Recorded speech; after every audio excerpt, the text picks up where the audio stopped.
Good morning, students of class 10. Welcome back to the online classes now. Let's continue our lesson in history, the making of a global world. We have reached 4.1 and a little bit of 4.2 will do. So, post-war settlement and Bretton Woods institutions. In our previous class, we have studied about the causes of formation of Bretton Woods institution, and the Bretton Woods institutions also we have talked about the institutions named as International Monetary Fund and World Bank were created after having a meeting.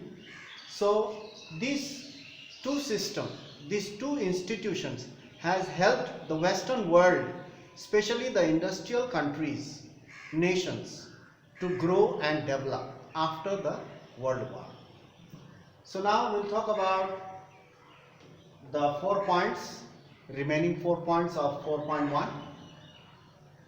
The US has an effective right of veto, we have talked about, over key International Monetary Fund and World Bank decisions. Even I have already told you that the manager of the World Bank is always from America. So America held the right to veto on all decisions that was made by the members of the institutions. So now we'll talk about number 2 and 3 and 4. The international monetary system. They used to provide loan to the countries or member countries who are part of that institutions for their growth, to support them, to build infrastructure and for economic growth. The international monetary system is a system linking means joining, connecting, linking national currencies and monetary system. The member countries, they had to link their currency with the monetary system, and for that they require a measurement. The Bretton Woods system, this World Bank and the International Monetary Fund, these two institutions, the system, the Bretton Woods system was based on fixed exchange rate. As I have told you, there must be some unit to measure the currency of different countries. So there was a fixed exchange rate, and national currencies, for example, based on fixed exchange rate, the national currencies, for example, take the example of the Indian rupees. The Indian rupees were pegged. Peg means value is matched, tally. The value is matched to the dollar.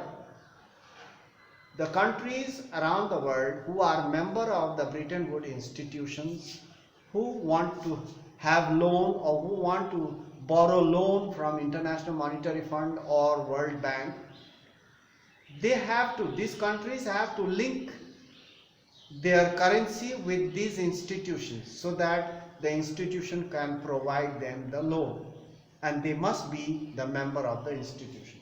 For example, the Indian rupee were pegged, means value matched to the dollar at a fixed exchange rate.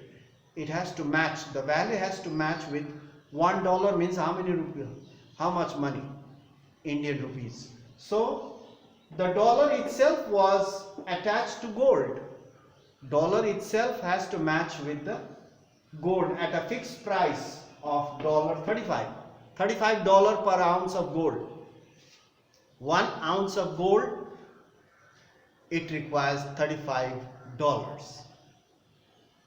So 1 ounce of gold is equal to $35 American dollar.